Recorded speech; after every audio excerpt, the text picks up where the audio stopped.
I use the term meatification to discuss the shift of meat from the periphery of human diets, where it was for most of the history of agriculture, to the center in many parts of the world. And this is something that has been a dramatic part of global dietary change in the past century. In the past half century alone, there has been a phenomenal increase in the amount of per capita meat consumption, a very uneven one on a world scale, but just to start with the global average. In 1960, there was about 3 billion people on Earth, and the average person on Earth was consuming about 23 kilograms of meat per year. In 2010, there was over 7 billion people on Earth, and the average person on Earth was consuming about 43 kilograms of meat per year. So in a period where the human population has more than doubled, the average person on Earth consuming almost twice as much meat. Now, as I'd mentioned, there is an incredible unevenness to that. So the average American is consuming about 120 kilograms of meat per year in comparison to people in South Asia, on average consuming less than 10. So this is something that is highly uneven on a world scale, but the term meatification is meant to convey how, for most of the history of agriculture, animal flesh and products were consumed on the margins of agricultural diets, and now they have become at the forefront. In the case of the U.S., which is at the sort of apex of meatification, animal products are estimated to compose about 40% of the mass of the average American diet. So there is an increasing language in discussions of the future of world agriculture that the world's that the world's agricultural production must double in the coming, less than the coming half century, by 2050. So this narrative that the agricultural production must double by 2050 in order to feed growing populations, the current hunger, extent of hunger. And what often goes unsaid in that doubling narrative is that dietary change is a fundamental part of that narrative. So right now there's over 7 billion people on Earth. By 2050, it's estimated there will be somewhere between 9 and 10 billion. There are close to about 1 billion people on Earth today who are hungry and malnourished. But even if you account for all of the people who are hungry today, the 2 to 3 billion more people on Earth there will be by 2050, that doesn't add up to anything close to a doubling narrative. And so that claim is built on an assumption that dietary change is going to continue along the trajectory of increasing animal products.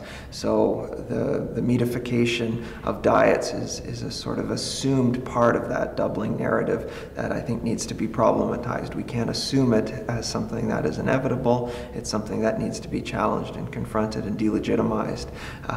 So the doubling narrative has taken root from places like the United Nations Food and Agriculture Organization. It's been mentioned at the UN General Assembly.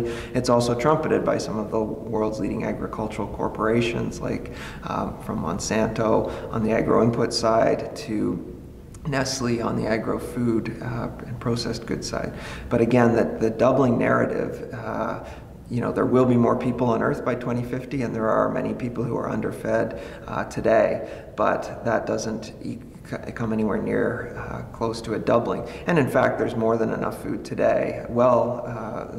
There's easily enough food today produced to feed the whole world. It's just incredibly unequally distributed.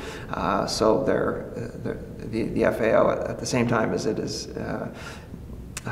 noting this doubling narrative or trumpeting it, also acknowledges that there is more easily enough food to feed everyone on Earth if it was distributed much more equitably than it is.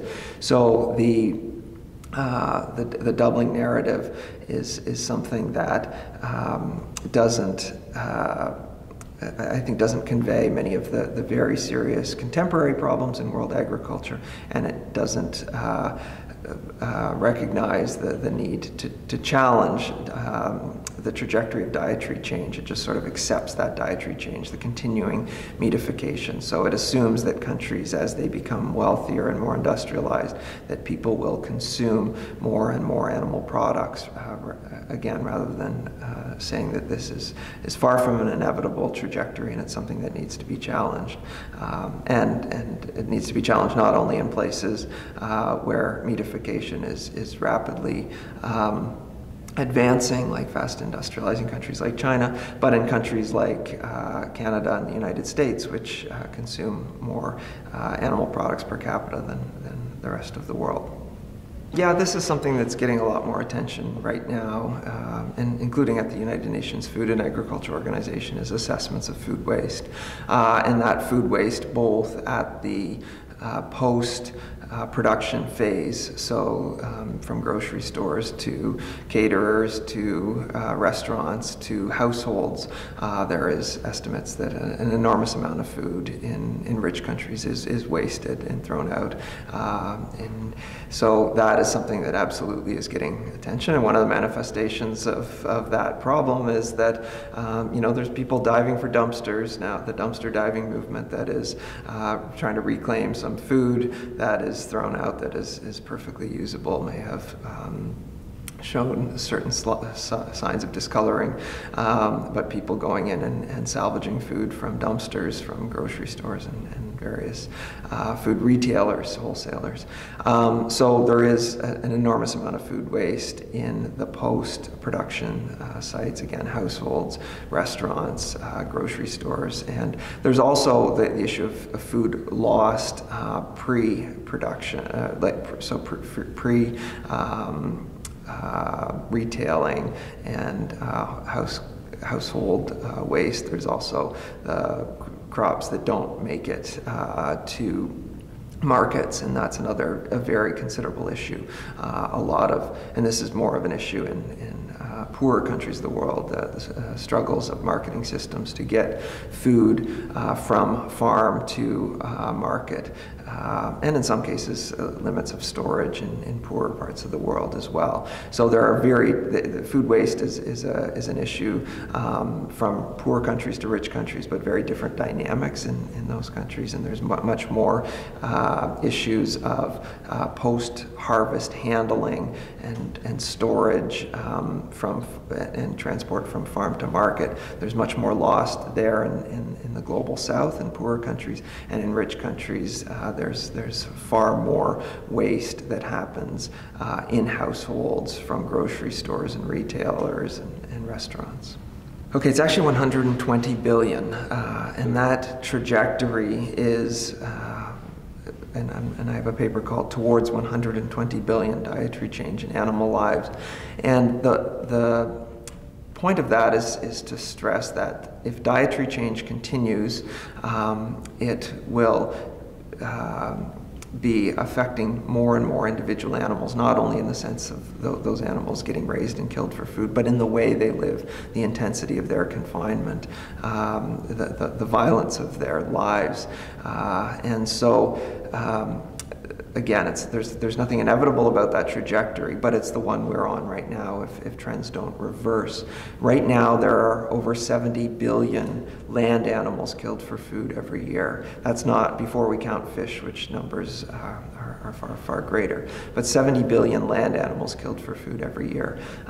That is an enormous increase from just 1960. So a little more than a half century ago, there was around 8 billion animals killed for food every year. So from 8 billion to 70 billion plus today, and by 2050, it will be again, we're on a trajectory for about 120 billion animals killed for food every year. Now, the overwhelming amount of those lives and deaths are poultry birds, and that reflects the fact that if the meatification of diets does indeed continue, if human beings continue to increase their per capita consumption of animal products, the expectation is that it's going to be coming entirely, almost all of that growth will be entirely driven by industrial livestock production, principally of poultry and within poultry, principally chicken, and then also pigs. So today, pigs and poultry are responsible for over 70% of all animal flesh produced by volume, and they will be responsible for virtually all future growth. And again, poultry being the biggest driver of future growth, and because poultry birds are smaller than pigs or cattle or goats or sheep, poultry birds are smaller. Their turnover time is quicker, so it entails many more individual lives. So that's a big part of that growth from 70 billion to 120 billion is both the volume increases and the fact that those volume increases are expected to be disproportionately concentrated in poultry birds. There are a range of estimates of how the share that animal agriculture is responsible for in the total anthropogenic greenhouse gas emissions. So the climate changing gases that are emitted through human activity. So a number of years ago, close to a decade ago, there was a big UN report that estimated that animal agriculture was responsible for about 18% of the total anthropogenic greenhouse gas emissions, so on an annual basis. So the human-induced emissions of carbon dioxide, methane, nitrous oxide. And that number, the UN subsequently downwardly revised it to just under 15%.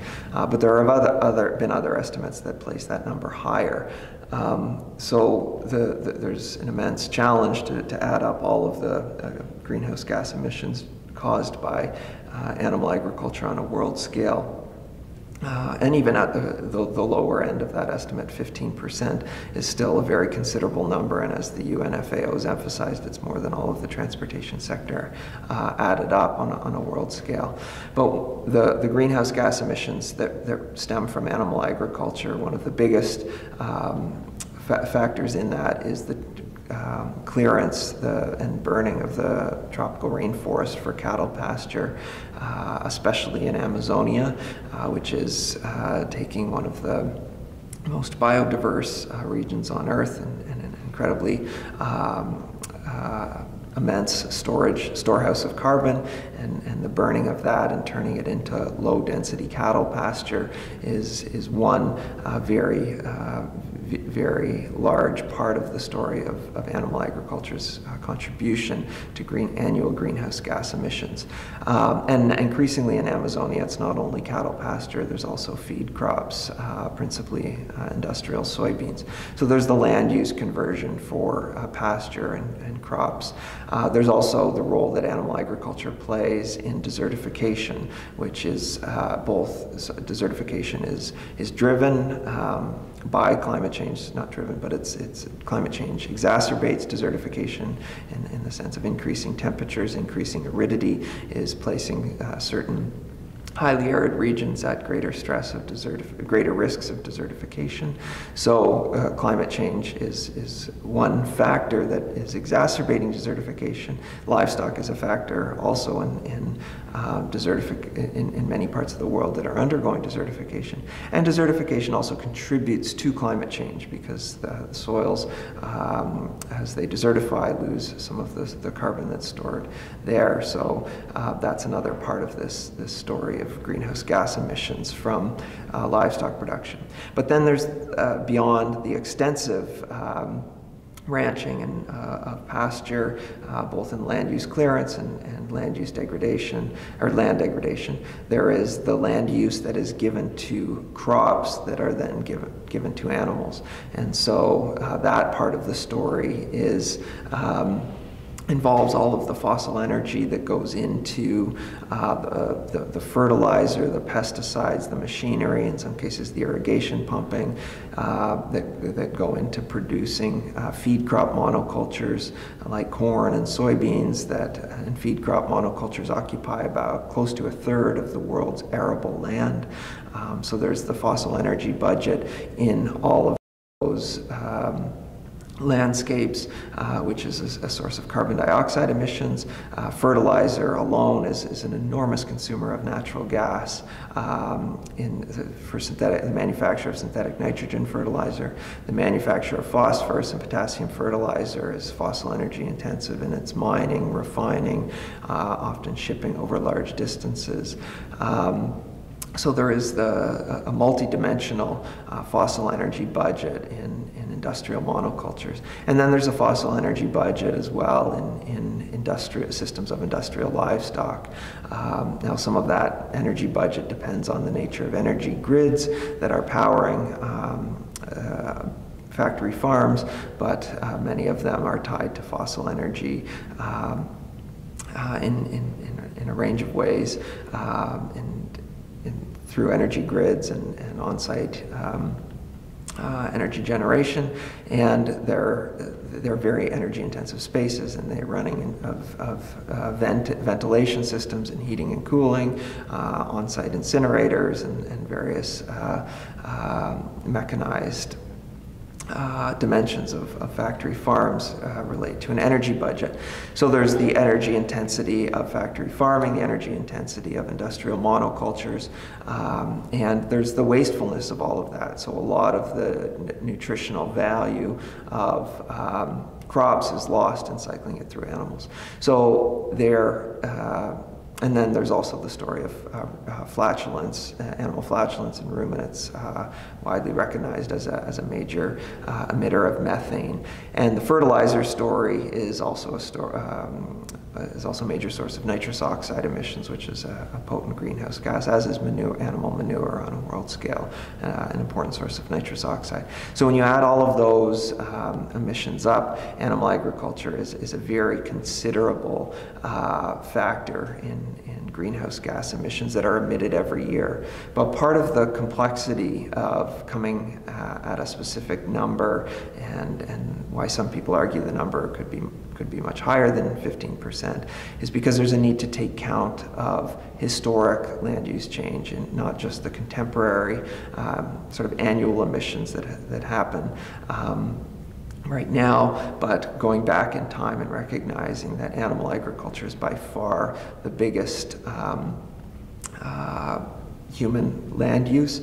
So it's been the biggest force in the historic clearance of forests, the conversion of wetlands, natural grasslands, and in that it has been a major force in the loss of soil carbon and the loss of land-based carbon and ecosystems, and also so the historic emissions and CO2 has a residency time in the atmosphere of about 100 years, so there's a need to take count of those historic emissions. But there's also a need to recognize that land use that's now given to various forms of animal agriculture could be more efficiently used. So there's not a need for so much land devoted to animal agriculture, and if human nutritional needs were met more efficiently, a lot of the land that is now given to animal agriculture could be devoted to ecological restoration and enhanced carbon sequestration, and that is something I think that needs to be set against the understanding of greenhouse gas emissions just in terms of their amount. Every year, we need to think also about the fact that there's a lot of land that is being very inefficiently used that could be used in very different ways. And if it were ecologically restored, it could have a very important role in carbon sequestration and mitigating some of the worst impacts of climate change. So the annual greenhouse gas emissions is a very complex story. There's no denying that animal agriculture is a major part of the greenhouse gas emissions, but there are debates over exactly the percent. Okay, so on a world scale, most of the world's food needs are met by about 30 crops. Well over 90% of all plant foods come from 30 crops, and livestock species, they're essentially big three, poultry, and poultry overwhelmingly chicken, pigs, and cattle are well over 90% of all animal flesh and derivatives, so also milk and eggs. So 30 crops, and within those 30 crops, there's less than 10 that dominate over 90% of the world's arable land, and amongst animals, the big three livestock species. So there's a radical narrowing in the sense of plant and animal life that underpin world food security, and within the small number of crops and a small number of animals, there's also a genetic narrowing. So there are far less varieties of corn in the US today than existed in a small area of Mexico where corn first came from. So there's a genetic narrowing in the sense of the key food staples, not just corn, but soybeans, rice, wheat, the radical genetic narrowing, and there's also, again, a smaller number of plants that underpin world crop production, and a very small number of animals a small number of animal species, huge numbers of animals, huge populations, huge and fast-growing populations of animals, and also a genetic narrowing within those animals, especially within chickens and pigs. And part of that narrowing relates to the fact that pigs and chickens have been designed to put on flesh much quicker, or in the case of chickens, broiler chickens have been designed to put on flesh much quicker and can be brought from hatching to slaughter in about 6 weeks, and in the case of pigs, from birth to slaughter in about 6 months. And in the case of laying chickens, that they can pump out much more vastly more eggs than they did even just a half century ago. So there have been huge genetic changes to those animals to accelerate their production rates. So the biophysical narrowing of world food production also relates to the narrowing economic control, a small number of very large corporations that then dominate the genetics of these animals and the ownership of them. And the crops. There's many risks associated with this biophysical narrowing. One of the basic risks is how fossil energy dependent the entire system is. The fossil energy dependence is in the manufacture and movement of fertilizers. Champions of industrial agriculture often celebrate the momentous yield gains that have been achieved over the past 60 or 70 years, but over the same periods of time there have been phenomenal increases in fertilizer, and the synthetic nitrogen fertilizer draws very heavily on natural gas consumption, and which also contributes to greenhouse gas emissions. Phosphorus and potassium fertilizer, also energy intensive and often has to move across great spaces. So there is this huge fertilizer dependence that is tied to the yield gains. There's also a huge pesticide growth. Pesticide consumption has grown by about a factor of 10 over the past 60 or so years.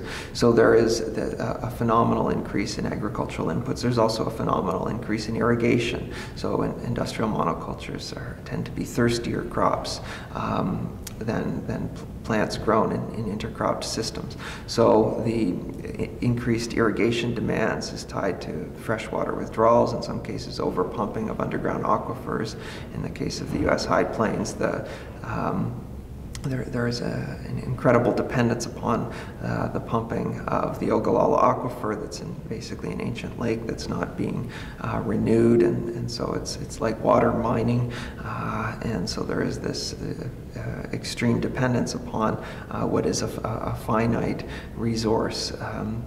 So in so many ways, industrial monocultures, which again, extremely narrow in terms of the number of plants and the genetic basis that generate very large yields right now, but they tie to very large and unsustainable energy budgets and resource budgets and beyond energy. And beyond this, there's also the issue of climate change. So there's a lot of research that's giving evidence that increasing temperature, increasing average temperatures, increasing aridity is going to put incredible stress on many of the world's most productive agricultural landscapes. So that is another very proximate threat to agricultural production. And there's a global farmers movement called Via Campesina that stresses while industrial agriculture is contributing to climate change, it is small biodiverse farms that are the ones that have the capacity to how they describe it is to cool the world, to mitigate climate change at the same time as providing much more resilient agricultural systems that are much more biodiverse, much lower inputs, and they can both be more resilient in the face of climate change and also contribute to the mitigation of climate change by being greater storehouses of carbon so overall, I think there are many stresses relating to the biophysical narrowing of the world's food system, and the energy intensity, the resource intensity, the freshwater demands, the increasing freshwater scarcity in many places, the increasing pressure from climate change, and the threats from increasing average temperatures, increasing aridity, those problems I think are increasingly recognized and increasingly, they're not something that's in the distant future. We've seen, incredible instances of drought from California to Australia to Argentina to Ukraine in recent years. And while the overall global productions of major grains has not declined, I think there are mounting risks that are deeply tied to the narrowing of the world's food system. For most of the history of agriculture, seeds were not owned. Seeds couldn't be commodified. Seeds were saved by farmers and selected for traits, and crop innovation was something that played out across agricultural civilizations over very long periods of time. And seeds were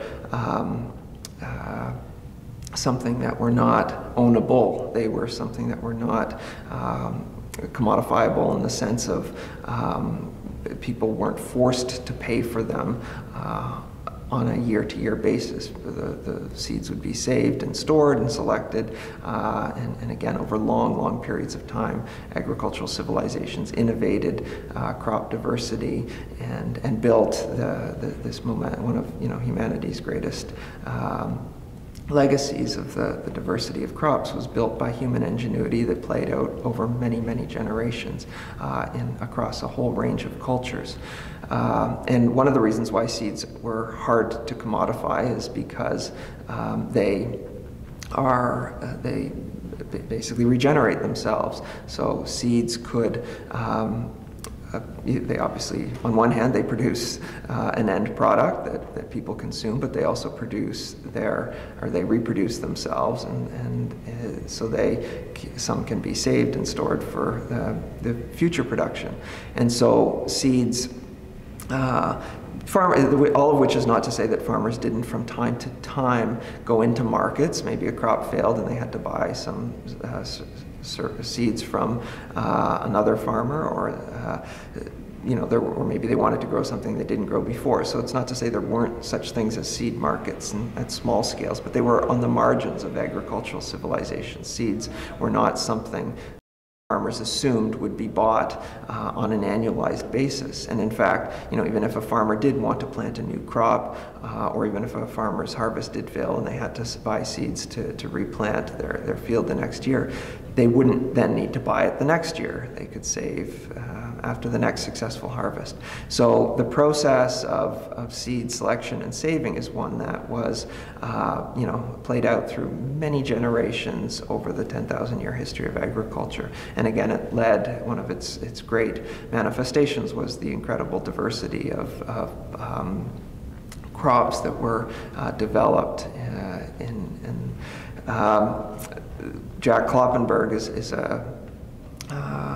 wrote a brilliant book called First the Seed that looks at the story of how seeds were commodified especially over the past half century.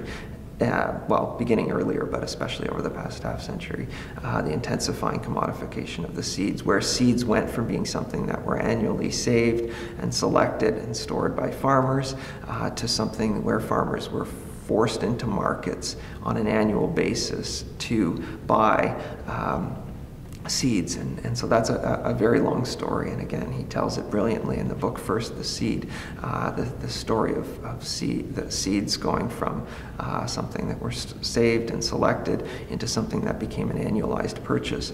And today, on a world scale, there are about 10 seed giants that dominate the world's commercial markets in seeds, and that's narrowing. So the 10 big seed giants who dominate world commercial markets, the top 5 are estimated to control about half the world's commercial seed sales. And in the past couple of years, there have been some of the big 5 have been entangled in mergers, and there's one that's unfolding right now with Bayer trying to buy Monsanto, and previously Dow and DuPont merging. So the seed giants, there is incredible consolidation in who owns the world seed supply, and the questions of who owns the world seed supply is also deeply entangled with other agro inputs. So the biggest seed companies in the world are also the biggest agricultural chemical corporations in the world, and they're also big pharmaceutical, or many of them are big pharmaceutical corporations.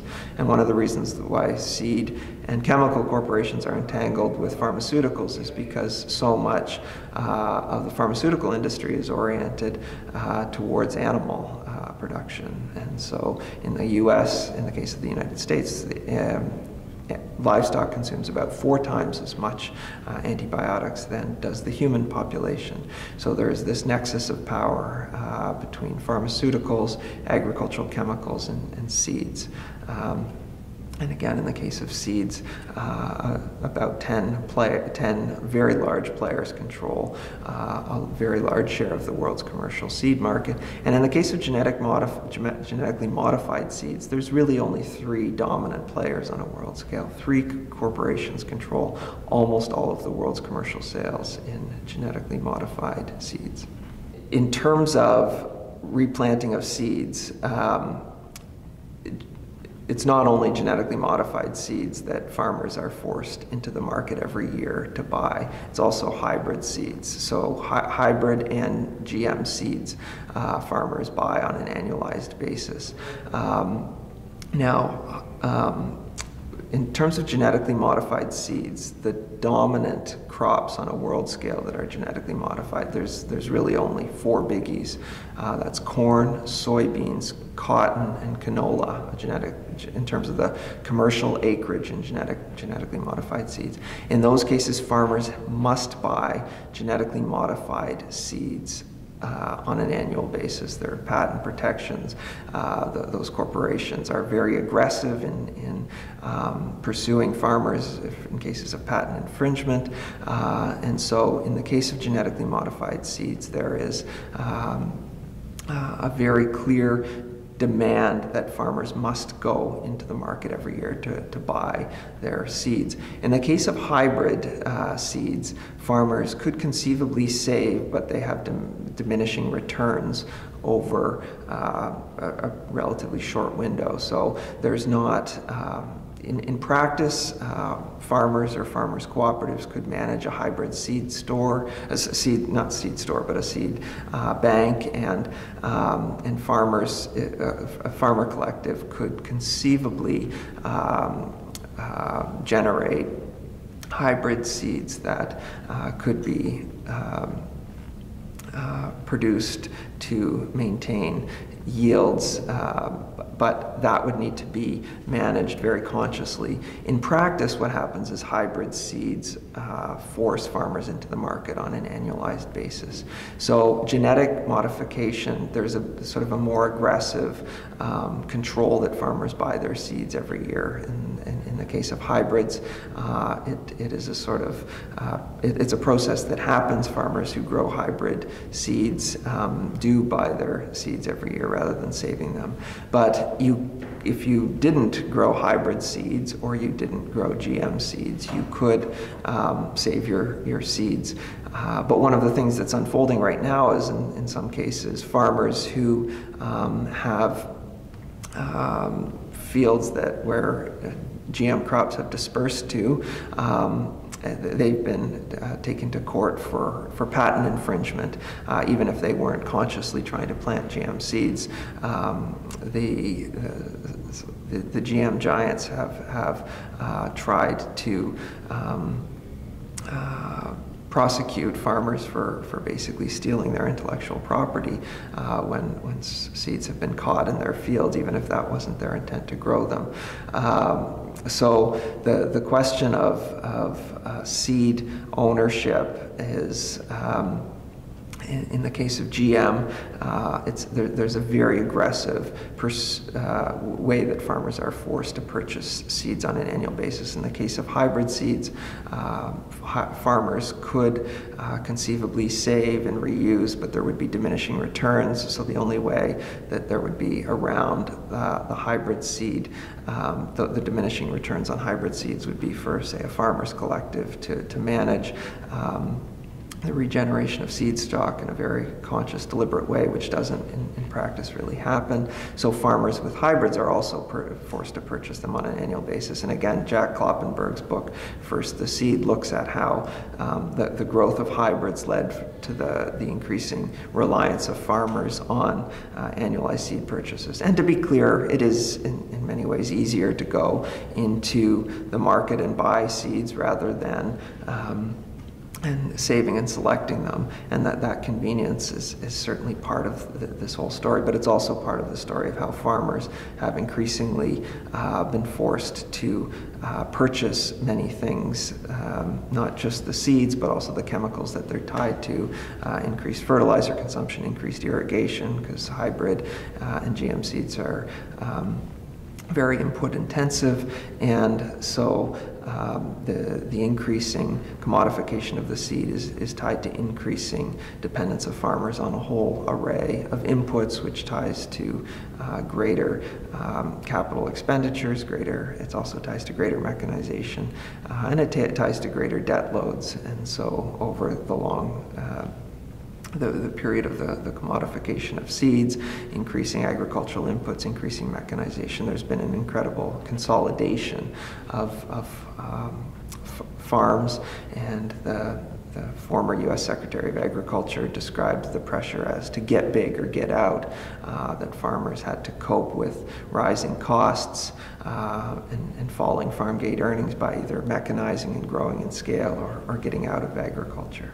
In the case of the agro-input sector, again, there is this nexus of power between seeds, agricultural chemicals, and so when I say agricultural chemicals, we're talking pesticides, and in talking pesticides, we're talking herbicides, insecticides, fungicides, and though seeds and agrochemicals are intensely interconnected. So a lot of the seed innovation has been geared towards tying seeds to particular chemicals. So when purchasing a seed from one company, you also end up purchasing the chemicals. And that's a very big part of the story of seed enhancement, not just the yield gains, because hybrid seeds have brought very large yield gains, but they have also been again, very directly tied to agrochemical innovation, and also increasing fertilizer and irrigation demands. So there is this, on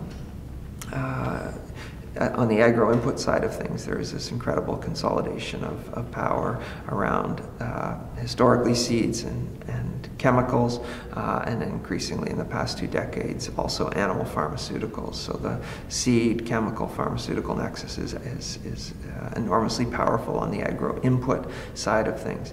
And then on the agro-output side of things, there is increasing consolidation around various sectors, from retailing to processing to animal slaughter and packing.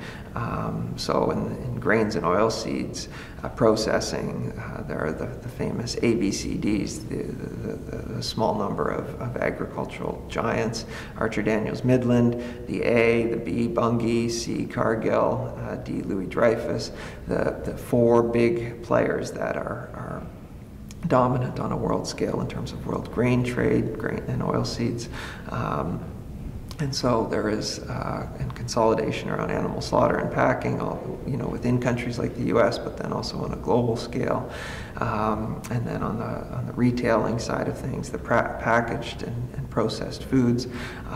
So when you go into a supermarket, you see this incredible array of goods, but there is a narrowing of the actual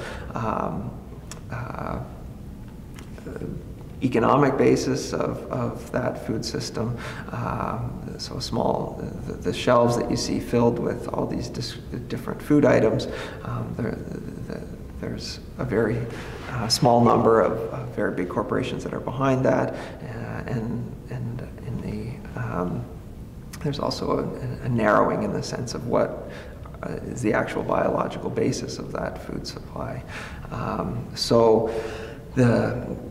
Agriculture is something that is where the power and control have definitely shifted away from farmers, and the value in farming has very clearly shifted away from the farm towards the inputs and the outputs in agriculture. Okay, so the industrial grain, oilseed, livestock complex is what I describe as oceans of monocultures, and oceans of coarse grain and oilseed monocultures are devoted principally to animal feed.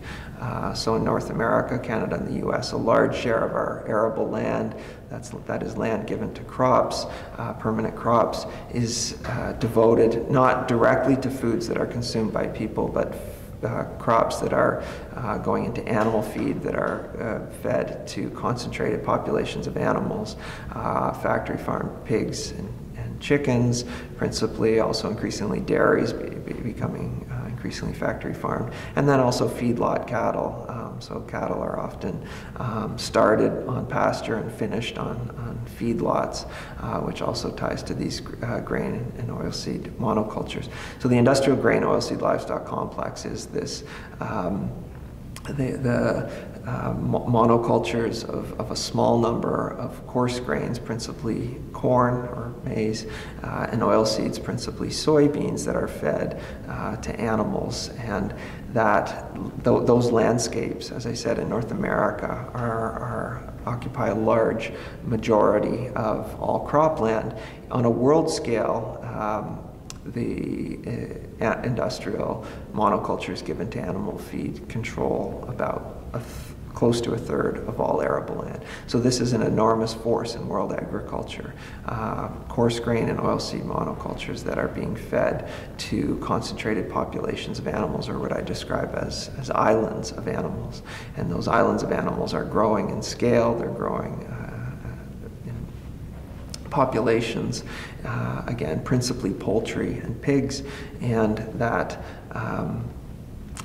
that growth is very central to contemporary dietary change that I was speaking about earlier, and it's very central to projections of future dietary change. So the industrial grain oilseed livestock complex is a huge force in world agriculture, and it's a hugely uneven force. So again, people in the United States consume vastly more, not just vastly more meat and dairy and eggs than do people in poor countries, but through that meat, dairy, and eggs, they're also consuming far more grains and oilseeds, because there is a tremendous amount of grains and oilseeds that are embedded in industrial livestock products, because to produce animal flesh and milk and eggs, there is a lot more feed that has to go into those animals than comes out as usable nutrition. So there's a burning of usable nutrition in the process of cycling feed through animals to produce food, and so that's another very central part of the industrial grain oilseed livestock complex is the metabolic losses of plant nutrition as we effectively burn usable nutrition in animal metabolism to produce meat, dairy, and eggs. Yeah, the term eating oil I first saw from a journalist named Richard Manning, and the famous food systems analyst Michael Pollan gave one estimate of saying there's about 10 calories of oil embedded in 1 calorie of industrial food. And it's a very evocative estimate, 10 calories of oil, 1 calorie of industrial food. It's a very complicated estimate, but I think one of the things that it very effectively draws attention to, whether you buy the terms of that estimate, or whether it's possible that a scientist named David Pimentel at Cornell University has also done a tremendous amount of research trying to empirically document how much fossil energy is embedded in food energy outputs.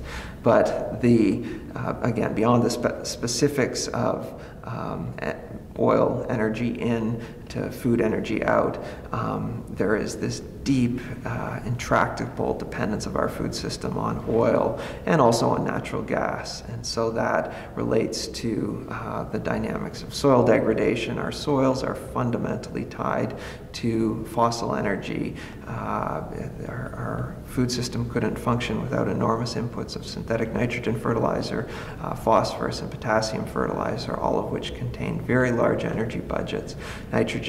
Synthetic nitrogen fertilizer is the biggest fertilizer used on a world scale, and it is produced overwhelmingly using natural gas as a feedstock. Phosphorus and potassium fertilizers are mined and processed, and all of these are often shipped over great distances. So there's an energy budget in the production, the manufacturing, the movement of fertilizers, the application, and there's an energy budget in the production and movement of pesticides. There's often an energy budget in irrigation, running irrigation against gravity. Irrigation flows against gravity. And because landscapes have become so specialized, in the U.S. is a great example of this. There's a wheat belt and there's a corn belt, and there are huge landscapes that are given to a single or maybe two crops. And because of that incredible specialization of landscapes, food must move over further and further distances. In many cases, the feed crops move over great distances to get to the animals. So North Carolina is a big pig state, and a lot of the feed crops have to move in there from further across distance. So there's an energy budget in moving things further and further across space as production becomes more and more specialized. So there is the energy budget in the soils and the fertilizers, soils meaning the degradation of soils that necessitate the huge consumption of fertilizers, in the pesticides to manage the weeds and the insects and the fungus that are at greater risk in the cases of industrial monocultures. There's the irrigation, pumping against gravity. There's the movement of things across greater distances. In livestock, there's the energy budgets that are embedded in factory farms, and the movement of things across greater distances. And in many cases, animals move at multiple stages of their growing in systems of industrial livestock, from birth to growing to slaughter, and then there's also the energy budget in the large-scale slaughterhouses, packing plants, and the disproportionate energy budgets associated with refrigeration. So all of that together is part of that phrase that modern agriculture is like petro-farming. Another phrase, quote that I love from Brett Clark and Richard York is that modern agriculture has become the art of turning oil into food. And again, it's this, our food system is deeply entangled with fossil energy consumption, and that also ties to its very large contribution to climate change and CO2 emissions. So Francis Moore Lappé, whose famous book Diet for a Small Planet, was the first or one of the first people to really identify the large flows of grain that were going to concentrated animals. And so she, at that time it was principally grain, and less oil seeds, but she basically emphasized that we were burning a lot of the usable nutrition in crops by cycling them through animals. So she used this term, the protein factory, to identify the historic role of small livestock populations in mixed farming systems through most of agricultural history. And what she emphasized is that for most of agrarian history, where there were small mixed livestock populations, those livestock populations fed off of complementary land uses, in the sense that they fed from crop stubble, they fed on fallowed lands, they fed on food scraps from farm households. Now there might have been some production from crops to help animals overwinter in temperate climates. But in a general sense, farm animals weren't competing with humans for the crops that humans were cultivating. The farm animals were getting their nutrition on marginal lands, or again in complementary land uses like crop stubble or eating the wastes of farm households, and again animals in very small population densities and mixed farm animal populations. So she described that dynamic again, which prevailed through most of agrarian history. Now there were some agricultural civilizations where livestock weren't very significant, especially most of the Americas prior to European conquest, but for where animals were a part of agricultural systems, again, they were in relatively low densities, and she describes the protein factory role as reflecting the fact that they were generating a relatively scarce nutrient, protein, in complementary associations with cropping systems. And so that's her term, that they were protein factories. They were generating, and in the protein generation it was in many cases more through milk and eggs than through flesh. And then she coins this term that I find so valuable, reverse protein factories, to describe the dynamic of cycling grains, and as I said, now very heavily oilseeds as well, through animals to produce protein, is effectively burning protein. So whereas animals were generating a scarce nutrient, protein, in complementary associations in mixed farming systems when they were at very low densities and feeding not principally off of crops, now they're commanding more and more of the world's arable land, huge shares of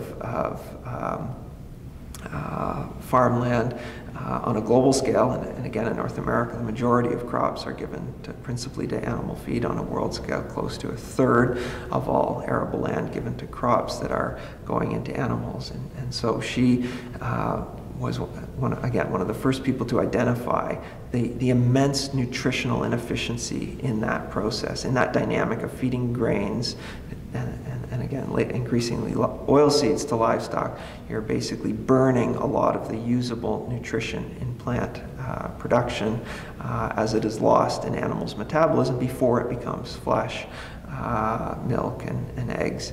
And so she, I think very, very valuably, 40 years ago identified, or more than 40 years ago now, identified that dynamic of rising flows of grains through livestock to produce food is very intensely inefficient. It's intensely unequal on a world scale. So again, it means that people who are consuming more meat are consuming far more grains as well than poorer parts of the world, and more tied to more resources in that production. But sadly, though she identified it more than 40 years ago, that analysis has just become more and more pertinent over time. So agriculture is the biggest consumer of fresh water on a world scale by far, and it is the biggest consumer and polluter on a world scale. And so there are many stresses facing freshwater ecosystems. And agriculture is a central part of that, and freshwater scarcity in many parts of the world poses great threats to agricultural productivity, and we've seen that very starkly in California in recent years, and in some other parts of the world. So freshwater scarcity is very uneven on a world scale, so many of the world's poorest countries face some of the most proximate threats of freshwater scarcity in the semi-arid tropics, and those are some of the regions that are threatened to be most adversely affected by climate change. So rising average temperatures, rising aridity will place greater moisture stress, heat and moisture stress on crops productivity. So one of the most proximate threats associated with freshwater scarcity, or one of the regions most proximately threatened by freshwater scarcity, is the semi-arid tropics, where a large share of the world's poorest people live today. But even in agriculturally abundant countries like the United States, freshwater scarcity is an increasing risk. The NASA came out with a major report in the last few years that looks at climate change projections for the arid West in the U.S. and sees it as becoming much hotter and much drier in the coming century, which will place incredible pressure on both the pasture land and especially on the crop production. A lot of the U.S. high plains depends upon water that comes from the Ogallala Aquifer, which is an ancient lake that is not being recharged, and so basically as that water is withdrawn, it's like mining water, it's not coming back. And so the enormous dependence upon the Ogallala Aquifer in the U.S. is going to threaten crops on an area close to about a fifth of all U.S. cropland on the Ogallala Aquifer in the coming century as it is depleted. Now, overpumping of underground aquifers is not only happening here, it's happening in other parts of the world. So the North Plain in China also has similar pressures of overpumping underground water supplies, and there are a number of other instances around the world where there's this dangerous over-dependence upon underground aquifers that are either not being recharged at all, or they're being overpumped at far higher than recharge rates. So there's that's one part of the freshwater scarcity. Another part is the overpumping of many overdraft of many rivers, and so again, the U.S. West highlights this very dramatically. The Colorado River, which used to gush out into the Pacific Ocean, now runs to a trickle long before it reaches the Pacific Ocean, and that's a product of the huge withdrawals that happen all throughout the Colorado River system where it runs. And so that reliance and the overpumping of river supplies in many parts of the world. It generates momentous ecological changes in those river ecosystems and the riparian system. And in many cases, rivers that are reliant on glacial melt are also facing long-term diminishing annual runoff as glaciers shrink. And this was a big part of the California droughts in recent years, was that the high mountain glaciers mass is shrinking with climate change. And we know this, everywhere around the world. Temperate and low latitude glacier mass is in rapid retreat, and glacier mass in the poles as well. But in places like California, glacial mass, the annual runoff, the spring melt from glaciers is an important part of the water that goes into some of the rivers there. As those glaciers shrink, there's going to be decreasing water discharged every spring. One of the countries that has been most outspoken about the threats to climate change is in South America, in the heartland of South America, Bolivia, which some people might not think of as one that is most threatened by climate change because it's not in a low-lying area, so it's not threatened by sea level rise. It's one of the highest, very high elevation countries, landlocked, and it is also wouldn't have, in many parts of Bolivia, wouldn't have the same pressures from heat stress. So why is Bolivia so concerned about climate change? Well, one of the biggest reasons why is because its fresh water supplies are very heavily tied to the annual discharge from the Andes, the glacial mass in the Andes, which is very dramatically declining. So freshwater scarcity is very significantly linked to climate change and the declining mass of glaciers is one part of that story. Another part of the story with climate change is that increasing average temperatures drive increasing aridity, and in some cases dry areas are projected to be much drier, so there's going to be greater water demands if agriculture is to be viable in certain regions. So climate change is increasingly interconnected with freshwater stresses in many parts of the world.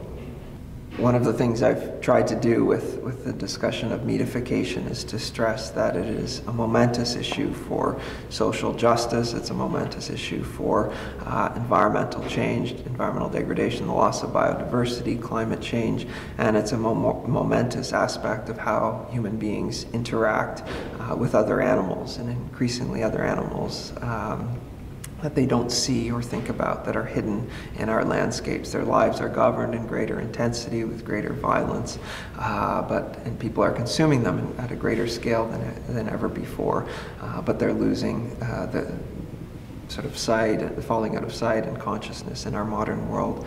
So one of the things I hope to do with the discussion of meatification is to stress how it connects to global inequality.